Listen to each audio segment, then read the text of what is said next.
AgendaCast, episódio 56.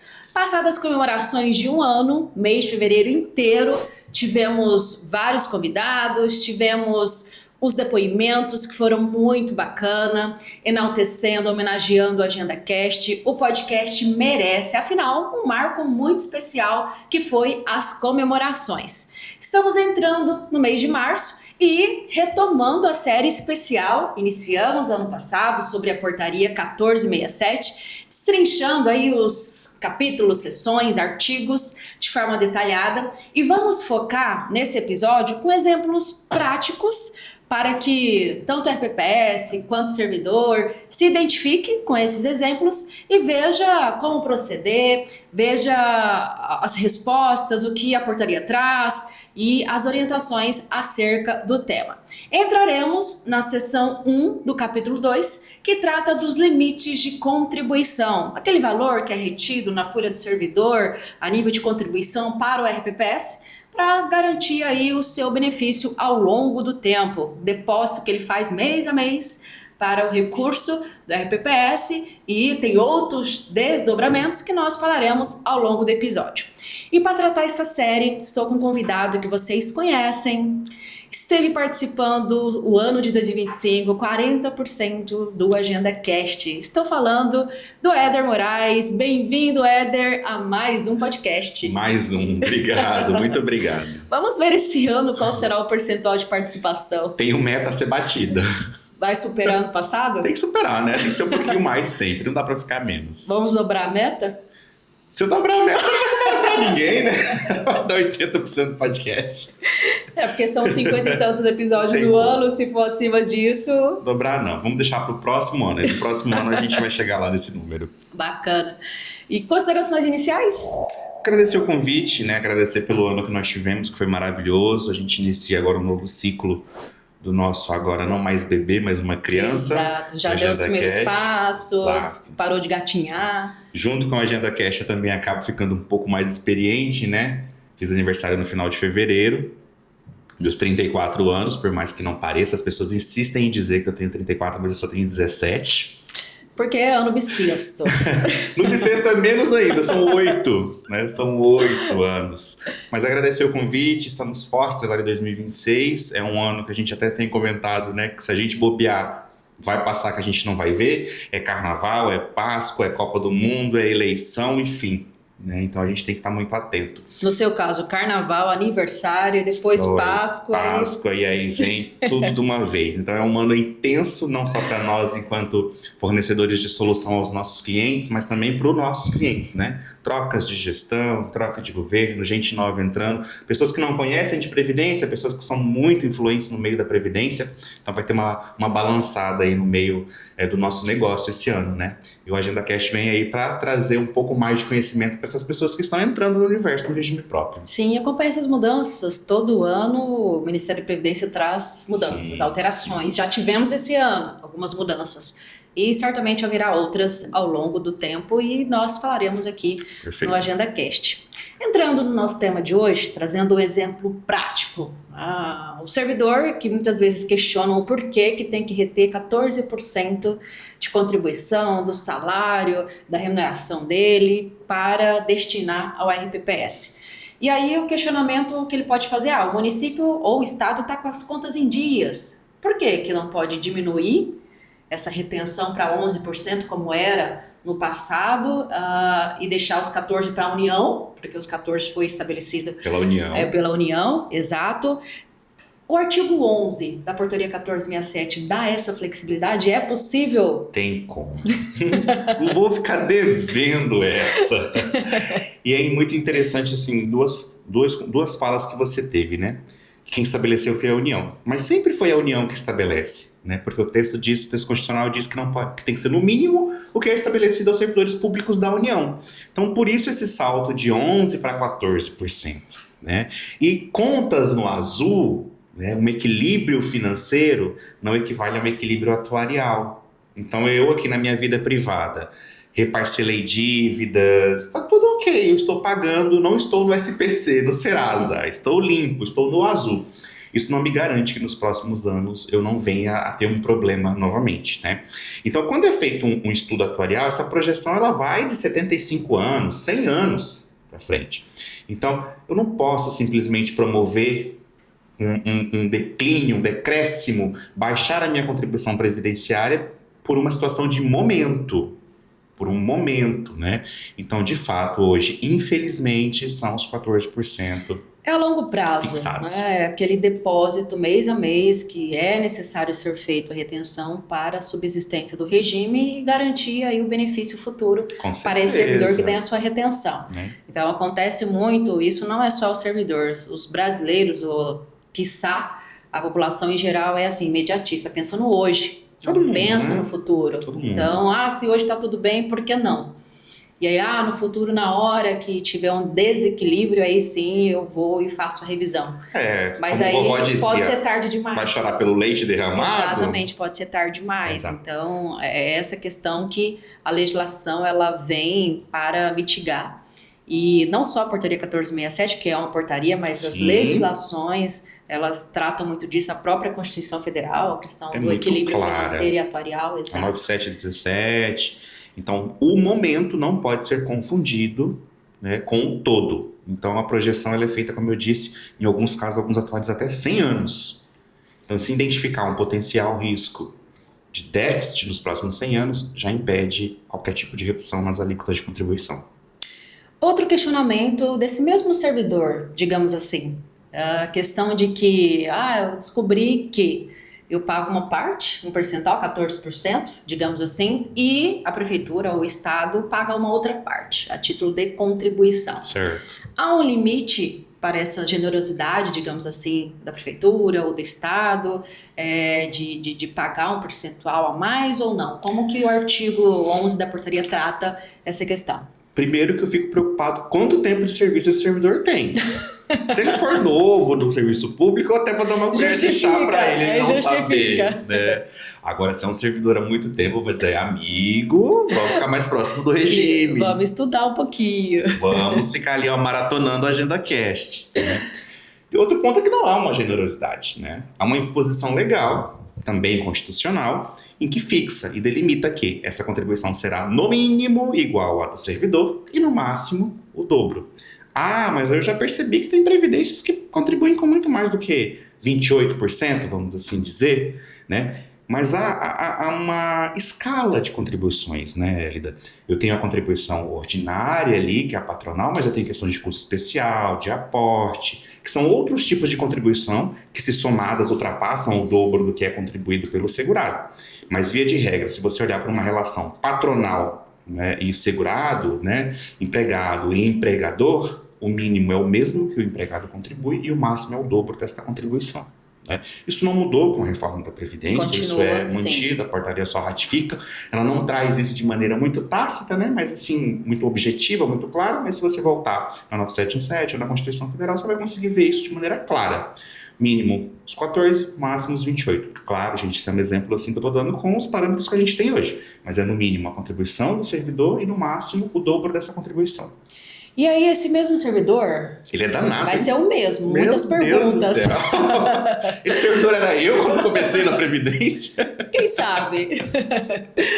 A questão de que, quando há déficit, o artigo 11 trata sobre isso, aquele servidor que recebe acima do teto tem a contribuição diferenciada sobre o que excede.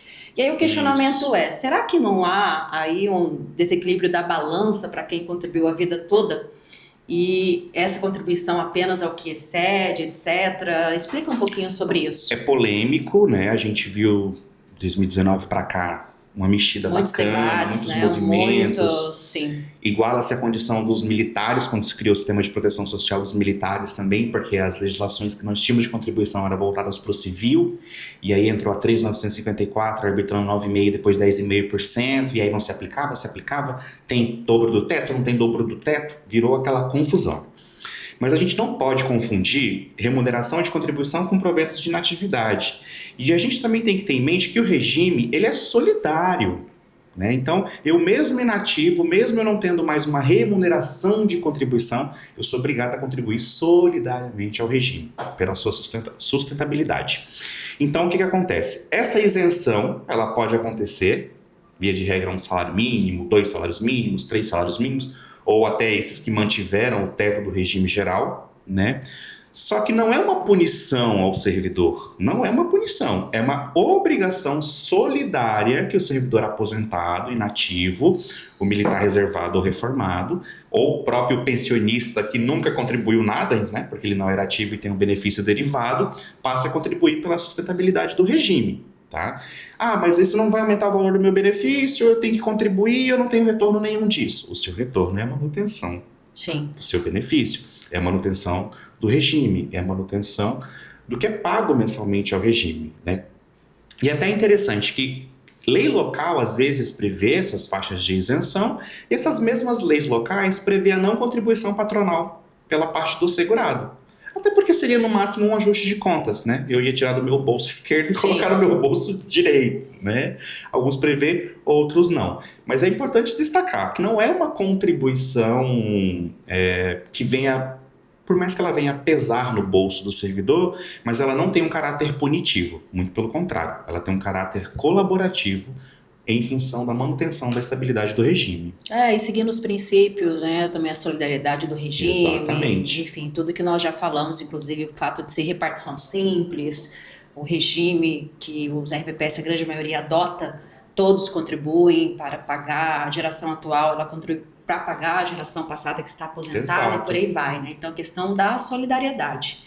Você não contribui para constituir reserva para si próprio, como é a Previdência Complementar, mas sim contribui para o regime, para a sustentabilidade, que foi o que você ressaltou muito bem. E aí esse servidor, ele recebe uma gratificação de produtividade, uma gratificação temporária e aumenta a remuneração dele naquele mês. Nesse mês em que a remuneração aumentou por conta dessas gratificações, a contribuição, ela vai incidir sobre essas gratificações ou não? Como funciona? Porque tem vários deles que questionam nesse aspecto. É interessante, assim, e eu gosto muito de conversar quando a gente está conversando sobre isso, principalmente porque a gente se fundamenta muito nos nossos debates na 1467, né? E a 1467 não existe, há uma limitação, é a remuneração do seu cargo efetivo, que é a base da sua contribuição, da sua remuneração de contribuição. Se essa gratificação, esse valor que você recebeu a mais não faz parte do seu cargo, da sua carreira, via de regra não existiria contribuição previdenciária sobre ela. Entretanto, gente, é possível que uma lei local vai estabelecer que pode haver ou não, né? Mas é um paradoxo que o servidor vive, porque eu posso contribuir, mas eu não vou levar para minha aposentadoria, porque ela não faz parte do meu cargo, né? Exato. Só que se o servidor vai se aposentar por média aritmética, seja os 80% maiores, 100%, 90%, como a sua lei definiu, você vai levar em cima do seu salário de contribuição. Se você contribui, eleva a sua média. Mas servidores que, via de regra, se aposentam paritariamente, né, por clientes que não reformaram a Previdência ou porque quem tem direito adquirido a uma regra paritária, essas gratificações, ou o que está super na moda agora com as decisões do Supremo no último mês sobre penduricalhos, né? Vamos inclusive, assim dizer, você não falou leva. De decisão, eu lembrei, houve a decisão agora do INSS que entraram com ação judicial para paridade estender sobre a produtividade dos aposentados. E aí, é claro, houve a negativa, não tem cabimento. Questão de produtividade é quem está na atividade, atuando, produzindo, atingindo metas, etc. Quem está aposentado não tem produtividade para atingir. Produtividade. E aí eles estavam pleiteando que estendesse a produtividade também para os aposentados. É um assunto um pouco sensível. A gente pode falar, mas a gente é cancelado. Mas assim, gente, é um debate técnico, tá? E eu entendo a evolução da Previdência e um dos pilares que a gente vive hoje dessas discussões, o que fundamenta essas discussões, são uma questão de paridade. Né? Então por que ele tem e eu não tenho? Por que eu sou aposentado pela paridade? Por que quem vai levar e não vai levar? Se o princípio da paridade é tudo que acontece na vida do ativo, reflete na vida do inativo. Mas tem que se considerar as categorias. E há de se considerar a evolução da administração pública como um todo. Sim. Né? O nosso conceito de previdência, de regime, de modelo e de sustentabilidade não é o mesmo que foi conjecturado em 88. Em 88 a gente já vislumbrava evoluções Mas também se conjecturava que em 2025 haveriam carros voadores. Não é verdade? Sim. Não é porque eu previ aquilo no passado que isso de fato se concretizou e da mesma forma que se concretizou. Hoje mesmo eu cheguei pela manhã na agenda, fiz na minha agenda lá a anotação das coisinhas que eu precisava resolver no dia. Não quer dizer que eu vou conseguir resolver tudo aquilo, porque pode entrar coisa você diferente. faz um vai entrar planejamento, coisa nova. mas os desvios eles acontecem no meio do caminho. Exato. Então, a paridade, eu não posso afirmar categoricamente e objetivamente, sem ressalva nenhuma, que é a manutenção do que acontece na vida do ativo vai acontecer na vida do inativo. A gente tem que resguardar as devidas proporções dos casos, né? E essa extensão de gratificação, de produtividade, ou evolução de uma gratificação, abarcar o inativo, eu acredito que possa até ser legal em alguma situação, mas não sei se seria moral, né? Porque de fato não há a continuidade daquela gratificação, não há como eu estabelecer os parâmetros para que eu faça a oferição dessa produtividade, dessa gratificação para quem está inativo, com todo respeito e contribuição a quem já se aposentou e serviu o Estado brasileiro, com né? o público, com o serviço público. Mas isso de fato precisa um pouquinho de cuidado ali para a gente dosar esse entendimento de que o que cabe ou não cabe dentro de um sistema paritário, vamos assim dizer, né? Exato, e as questões das categorias, elas são importantes, porque uma Sim. coisa é, enquanto ativo, que nós sabemos que há essas mudanças com o decorrer do tempo, como você bem colocou, e o aposentado, né? O aposentado, ele está usufruindo, sim, do tempo que ele trabalhou, do tempo que ele contribuiu e etc., e fazendo jus ao seu benefício. Exato. Mas produtividade que até quando ele era ativo muitas vezes não existia, não havia esse formato de trabalho, não havia esse meta nesse mesmo contexto, Sim. nesse formato que passou até agora. E aí é essa questão, os ativos fazem jus porque tem meta a se cumprir, tem indicadores, tem vários outros pontos a serem considerados. Então tem que ter a dosimetria do que de fato eu estendo ou não no Instituto da Paridade. Exatamente. E aí o próprio Instituto da Paridade, ele também poderia ser delimitado. Por muito tempo ficou-se aberto, né? Ainda é muito aberto. É aberto, totalmente. Não tem hoje uma delimitação. Que legislação que delimita o que é paridade? Não tem. Apenas a questão de fato, tudo que acontece enquanto ativo estende-se ao aposentado. E até quando você pega as leis de militares, por exemplo, lá na lei do militar, não fala que o reajuste dele é paritário. Não fala assim, na maioria das leis dos militares. Dos civis fala ainda. Sim, tem. Paridade. Ou preservação do valor real, que não é reajuste, é preservação. Nos militares só fala que, tipo assim, a gente deduz a paridade porque ele diz que haverá manutenção do valor real na mesma data e proporção que acontecer do ativo. Ou seja, paridade. Né? Mas ele traz esse reajuste, ele teve mais cuidado essa questão do militar, porque ela não traz que gratificações, incorporações que forem criadas, por exemplo, para os militares vão abarcar os Sim. paritários na sua reserva e reforma. Ela só fala que o reajuste acontecerá na mesma data e proporção. E o civil tem essa distorção da paridade que merece um pouquinho mais só de zelo na sua análise.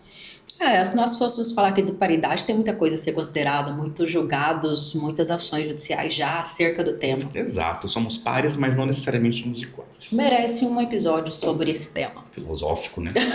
Total.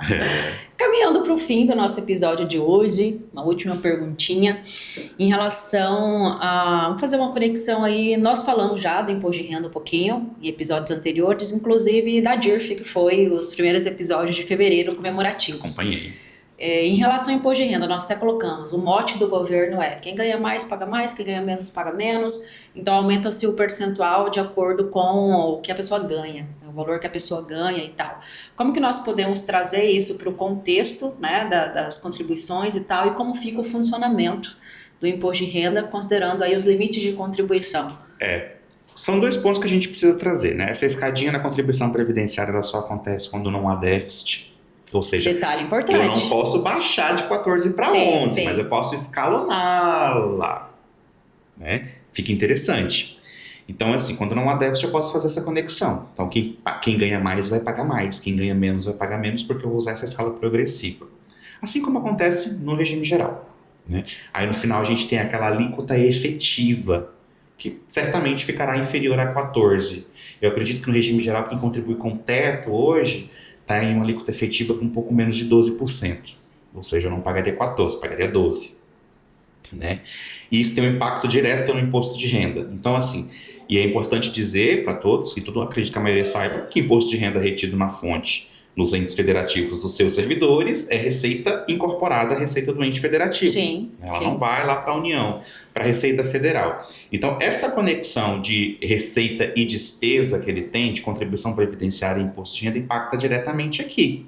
E não dá para dizer que elas são igualmente proporcionais. Então, de fato, quando eu tenho uma redução da contribuição previdenciária, a linha do imposto de renda é inverso. Ela pode aumentar. Ela pode aumentar. Sim. Então, quanto menos eu contribuo previdenciariamente, mais eu contribuo com o imposto de renda.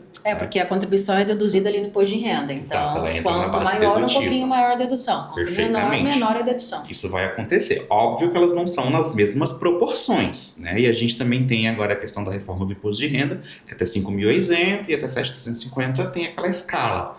Mas nesse caso de servidores, principalmente os ativos, que são os mais afetados, porque contribuem 100% sobre a sua remuneração de contribuição total, sem qualquer faixa de dedução para a contribuição previdenciária. Então essa escala ela acontece de maneira inversa proporcional. A contribuição previdenciária pode sim ser progressiva, desde que não haja déficit aparente ali nos próximos 100 anos, né? Vamos assim Aí dizer. o cálculo atuarial ele vai prever também Exato. essa questão O aí atuário que vai... relativa à progressividade ou não, que acaba tendo impacto. Podemos dizer que tudo está conectado. Sim.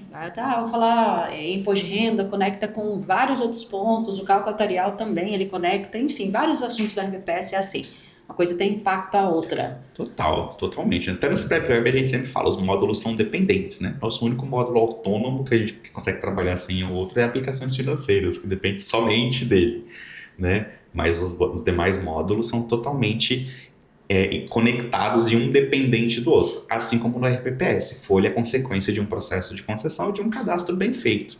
O nosso sistema segue a legislação, então se a legislação conecta, os pré Nós também, conectaremos. Fica integrado, então algo aqui que aparentemente não teria impacto num cadastro, por exemplo, que pode ter lá um benefício na hora da Com concessão. toda certeza. Porque faltou algo. É um dependente que não tá lá. Uma entrada equivocada de dados e assim por diante. Coisa pequena faz total diferença. E na questão da contribuição previdenciária, é muito importante o que a gente está colocando, porque a gente está falando somente sobre a alíquota, né? A gente não entrou propriamente dito em bases contributivas, né?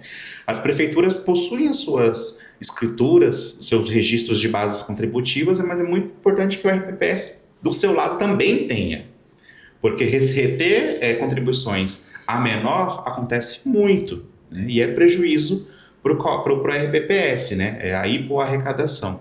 Ou a hiperarrecadação também é prejuízo, porque em algum momento ele vai ter que devolver esse valor para o servidor. Sim, o ideal, nós falamos nos episódios anteriores, é a gestão Plena. ativa do RPPS nessas contribuições. Isso, uma palavra muito interessante. Ativa, não reativa. Não passiva, não apenas receber o que o órgão está dizendo que tem que repassar, mas sim o RPPS dizer o que repassar. A autoridade previdenciária no âmbito do ente federativo é o RPPS, representado pelo seu instituto, né?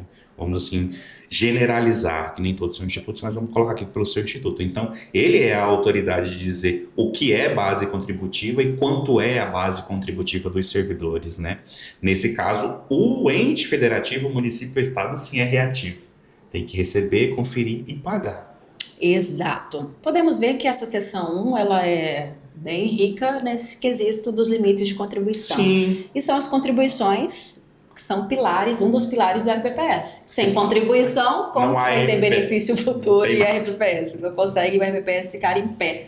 Então vemos a importância aí dessa seção da Portaria 1467. Vamos então para o primeiro Agenda Coffee do ano 2026. Éder, você marcou um café para conversar com alguém sobre RPPS. Quem seria essa pessoa e a pauta? Dessa vez eu vou conversar com esse servidor. Brincadeira. Nesse ano de 2026 é um ano muito interessante, sabe? E aí nós temos aí os conselhos, os secretários de administração e tal. E eu gostaria de uma fala neste conselho, né? De fazenda, de administração, né? Sobre quais são as perspectivas, né, dos estados, né, e dos municípios, óbvio, de uma maneira comum todo, mas principalmente dos estados, com pró-regularidade, o que eles acharam da adesão da emenda que entrou no final do ano, se conseguiram fazer essa adesão, se estão conseguindo celebrar de fato os convênios, porque eu tenho a sensação de que um tempo para cá, o Ministério da Previdência, o governo federal como um todo, vem implementando algumas normas, alguns programas, só que de duas, ou não é publicado o efetivo resultado e o acompanhamento disso, ou nada está acontecendo. Então, assim, eu senti tudo muito quieto, muito sereno, perene. Então, assim, está acontecendo ou não está acontecendo? E esse assunto está conectado ao nosso tema de hoje. Que trata-se de contribuições, e o pró-regularidade é exatamente para regularizar um dos pilares, é a regularização dos repasses. Trazer as contas para o azul, mas não necessariamente com um equilíbrio atuarial. Exato. Assim, nesse ponto que você colocou, eu vejo que o Ministério está evoluindo. Sim. Às vezes não em passos largos, mas em pequenos passos. Porque hoje já se é divulgado, tem informativo ali, exemplo dos RPPS que reformaram, dos RPPS que já implementaram previdência complementar, dos que não implementaram, e vejo que o pró-regularidade é um dos itens que acredito que será incluso nesses informativos, até para ter um acompanhamento disso. Até aquele jornal que é editado mensalmente pós-GESCOM também, eu tenho acompanhado também, ainda não encontrei nada relacionado. Fiz algumas buscas também no GESCOM, não vi participação ativa dos entes federativos. E também, assim, ainda está aberto o prazo de adesão, o prazo de tal, talvez seja por isso. Mas, enfim, é interessante, sim, nós acompanharmos isso, inclusive. E os RPPS terem, assim, acesso aos resultados. Aqueles RPPS que aderiram ao programa, qual tem sido as vantagens, o quanto ele evoluiu. Se teve ou não teve. Os repasses estão sendo, de fato, a contento e tal. Porque o pró-regularidade, ele amarrou algumas coisas que ficaram interessantes para garantir esse repasse e tal, mas não é garantia de 100%. Não é garantia. E assim, de fato, eu não tenho visto uma movimentação, nem por parte do Ministério, uma provocação aos entes federativos, nem por parte dos entes federativos nos canais que a gente tem acesso junto ao Ministério da Previdência, né? Então eu não sei de fato o que está acontecendo. Muito bem, Agenda Cosmos, interessantíssimo, totalmente conectado ao que nós colocamos na mesa hoje. E agradecer a sua participação mais uma vez, sempre enriquecendo aqui, tirou todas as dúvidas do servidor, exemplo nosso hoje. Vou começar a cobrar a consultoria dele. Com certeza ele vai para casa com todas as dúvidas sanadas. Que bom, esse é o nosso objetivo, né? Exatamente. Gratidão, Éder, pela participação e contribuição de sempre. Com certeza será convidado para outros podcasts, porque sempre contribui muito. Obrigado de ver, sim, eu adoro estar aqui, de fato, tô com saudade. É muito importante, isso já faz parte da minha programação semanal. Já está no planejamento da semana. Já, ou está gravando aqui, ou está assistindo nossos colegas que estão contribuindo muito também. Muito bacana. Gratidão a você que ficou conosco até o final. Quero aqui esclarecer que estamos organizando em playlists a Portaria 1467. Nós temos... Alguns temas estão entrando no meio da série da Portaria 1467, mas estamos organizando em playlist que aí não vai atrapalhar, pelo contrário. Você vai começar a ver, já tem a playlist do capítulo 1 e 2, vamos abrir do capítulo 3 assim que nós fecharmos, e aí vai ficar sequencial por capítulos, vai ficar bem bacana para vocês acompanharem ali na sequência lógica da Portaria 1467. E se você ainda não segue a Agenda Assessoria nas redes sociais, ative o sininho, siga-nos para receber em primeira mão os nossos conteúdos. Estamos no Instagram, Spotify, Facebook, LinkedIn, compartilhando assuntos sobre RPPS, porque para nós o mais importante é conectar com vocês. Muito obrigada e até a próxima!